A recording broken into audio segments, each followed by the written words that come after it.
नाजरीन पटवा.com की तरफों अस्सलाम वालेकुम। असां इस वक्त डोग बुलंदियाँ यूनियन कौंसल चवा खालसा तहसील कल्लर सईदा में मौजूद हैं। मेंबर सूबाई असम्बली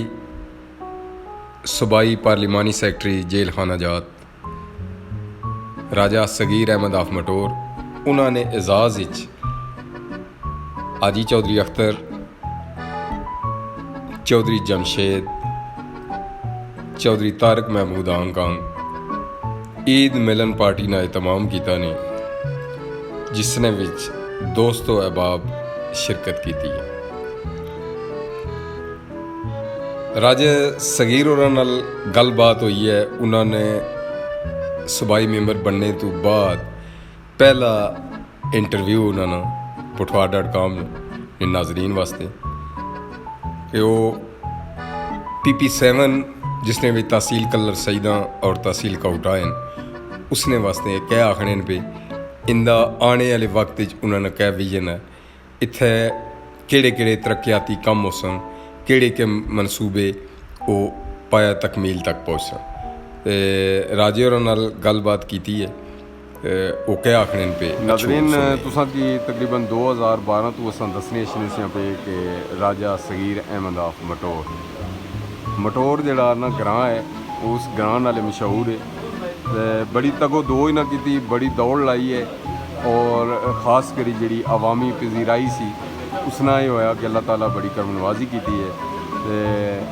मेंबर सूबाई असम्बली तो बनी गए नाल सूबाई पार्लिमानी सैकटरी जेल खाना जात इस हवाले नाल भी कि अशने साथ ही हाले कोई 2-3 महीने ही गुजरे से इन्हें भी माशाल्लाह इस चीज़ तो नवाजा गया। अगे भी तुसा ना जिक्र किया सा राजा साहब सामने बैठे भी है कि आने से राजा और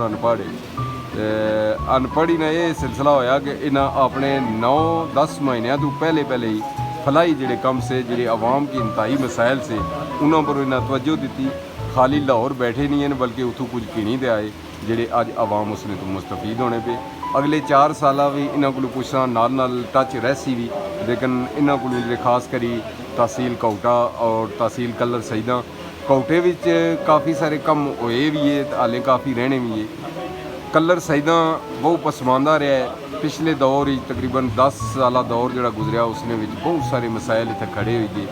राजे को एजुकेशन के हवाले नाल हेल्थ के हवाले नाल भी पूछने कि इन्होंने अगू जरा 4 साल जोड़े हैं इसने क्या विजन है इन्होंने और किस तरह सिलसिला हो सी और तरक्याती कामों किस तरह हो सी। जी राज साहब। बिस्मिल्लाहिर्रहमानिर्रहीम। अस्सलाम वालेकुम चौधरी साहब, मैं तुसां तकरीबन 6-7 साल तो साड़ी आवाज़ जी है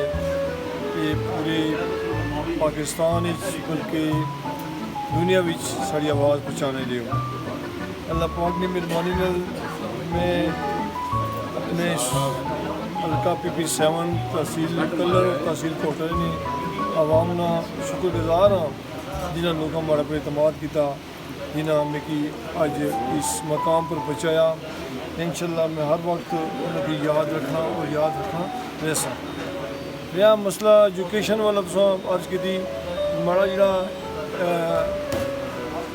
इस PTI की जमात शमूलियत में जी की और माड़े जो पैक्ट होया और तालीम और सिर्फ सेहत वाले ठीक है। इंशाअल्लाह एजुकेशन की जिधर तक माड़ी दौड़ ही इंशाअल्लाह मैं वो दौड़ सा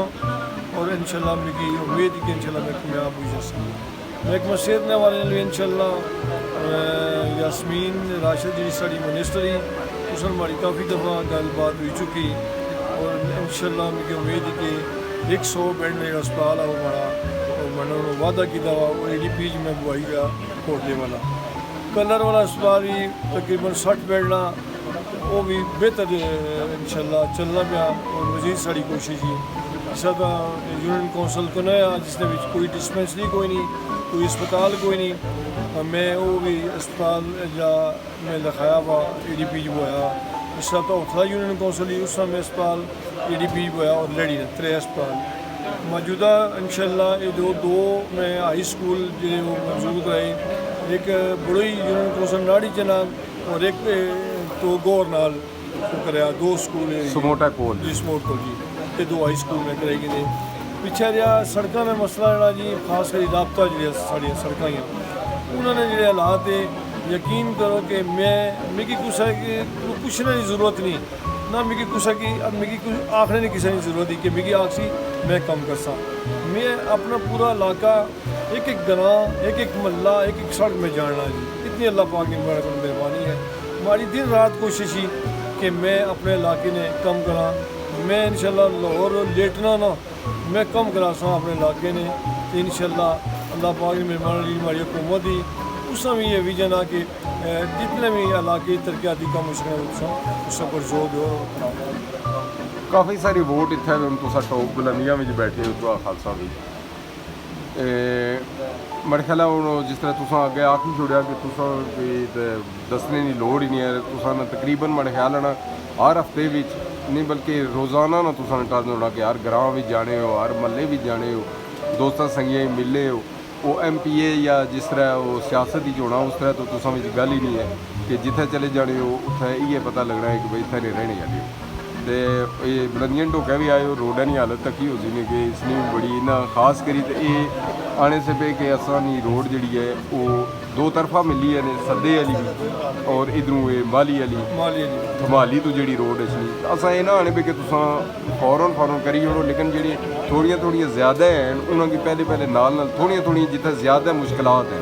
ਉਹਨਾਂ ਕੀ ਕਰੋ ਕਲਰ ਹੀ ਕਰੋ ਕੋਟੇਜ ਕਰੋ ਕਿਉਂਕਿ ਤੁਸੀਂ ਦੋਵੇਂ ਪਾਸੇ ਹੋ इधर है थोड़ा जिहा पसमानदा ज़्यादा पसमानदा इलाका जिस तरह अगे मनिया आंदा है इसने तो बाद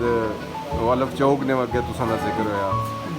ते असां ने जिहड़ी रोड तुसां बनाई असां ओह तुसां की अप्रीशिएट ते हुण ना करने बल्कि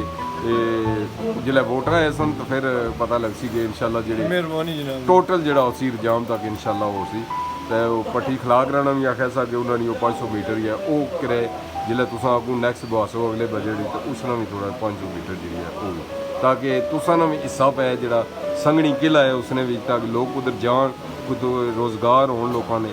ते नौकरियां ने हवाले नाल ते जिसलै सूबाई सतह पर होसी या कौमी सतह पर नौकरियां तो उलै लफसन वाले तो कोई ये मसला नहीं एक गवर्नमेंट ने स्वाबदीद पर जी हुकूमतां ही नौकरियां देने और अल्लाह ने ज़ात दी है लेकिन जितना तक फंडिंग का सिलसिला जी मेरा ख्याल पूरे पंजाब में मैं पहला MP हाँ जिसने तकरीबन फंड जो यूज़ हो चुके ठीक है जी मैं अपने ठेके से हमारे जो ठेकेदार से उन्होंने मैं शुक्रगुजार हाँ और ख़ास करी महकमा लोकल गवर्नमेंट जो अमला उन्होंने मैं शुक्रगुजार हाँ कि उन्होंने हमारे काम इस तरह कराए कि जिस ज़ाती अपना काम समझते असां तो शुक्रिया अदा कर रहे हैं कि सब तो पहले तो असां होता है ना काम शुरू कराया बिल्कुल सब तो पहले बिल्कुल इंशाल्लाह मैं जो साहब मैं ये सौटेरा नहीं कराया बल्कि रजाम तक जेडे है ना जी तो वो असां रोडा नाल लिया जेडे अगे रजामा तक ये सौट बगियाल वाले ग्रां है मैं तुझे दसिया था कि मैं बाखूबी वाकिफ हूं मैं अपने हल्के ना मैं वोटां गिरी ते सुता हुआ ना मैं जागना पिया माशाल्लाह इंशाल्लाह मैं अल्लाह के दुआ करना कि मैं जागना रहा ठीक है और मैं चौधरी साहब से अर्ज करना पाया कि जिस तरह लोग कहने कि MPA मैं अपने आप की MPA तस्वर न करना बल्कि खादम नसीहत और पराज समझते हैं बाज़ लोग कहने से कि राजा सगीर MPA बनी गई तो उसकी लभन नहीं लगा तो मैं उन्हें गुराना जेडे मिगी आने से वो नहीं लभने मैं तो सड़क हर वेले बना मैं तो ना गर्मी तकना तो ना सर्दी तकना ना मिगी लगनी मजदूर आदमी हो जी रिस्क हलाल कमाने रहे हो खाने रहे हो नहीं लाल खाना तो जरा रिस्क हलाल कमाना खाना तो मरने मैं टोक बुलंदियाँ लेना खास करी कोई जमशेद हो रहे कोई जंगीर हो रहे कोई कदूस हो रहे कोई तारक हो रहे सारी फैमिली है इन्होंने कोई सजाद हो रहे भाई बल्कि मैं तकरीबन हर बंदे की माशाल्लाह भाई नेम भी जानना भाई फेस भी जानना और ग्रां घर भी जानना एक ऐसा बंदा मैं और पूरा लगा मैं अर्ज करना कि खुदा ना खासा जिले कोई मिगी इतला देना कि फौतगी हुई तो मैं पिंडी आओ तो मिगी पता होना कि मैं फलानी जात हूँ कितनी देरी मैं पहुँचना कितना टाइम बड़ा लगसी मैं पूरा फिक्स किया हुआ पूरे अपने PP7 की मोटोर तो कि नहीं नार तो कि नहीं तनाम सेदा दंगली घोड़ा करोट हर ग्रां तक मैं अल्लाह ने मेहरबानी आड़ी सेदा लेतराड़ कोई भी समोट कोई भी हल्का और मैं तुझे दसिया ना कि मैं खूबी वाकफ हाँ और मैं तुसा ना बार बार शुक्रिया अदा इस वास्ते करने कि तुसा जी हमारी आवाज़ ही वो हमारे जितने मुल्क हमारे भरा बैठे हुए पाकिस्तान ही हमारी जी अमैती है वो उन्होंने तक पहुँचाने हो मैं इस गवर्नमेंट ने भी शुक्रिया अदा करना PTI ना महंगाई तो ठीक है होनी लेकिन यकीन करो एक मुल्क वास्ते एक हमदर्द जमात ही मुखलस लीडर आ इमरान खान साहब बुज़दार खान त्रिया समझो इस अपने इलाके से मैं मुखलस हाँ बहुत मेहरबानी राज साहब मैं अपनी आवाम की मैं आया सा ना कि तुसा माड़ा पे इतमाद करो तो मैं इंशाल्लाह तुसा इतमाद की ठेस ना बजाना माड़े को लछने वास्ते जो साहब किसी बड़े बंदे को सिफारिश कराने की ज़रूरत नहीं है कोई गार्ड नहीं है कोई गेट नहीं लगा हुआ मैं मैदान में बैठा होना अपने लोगों की खिदमत करना अल्लाह के दुआ भी करना कि जी माड़ी ज़िंदगी है वो माड़े इस इलाके वास्ते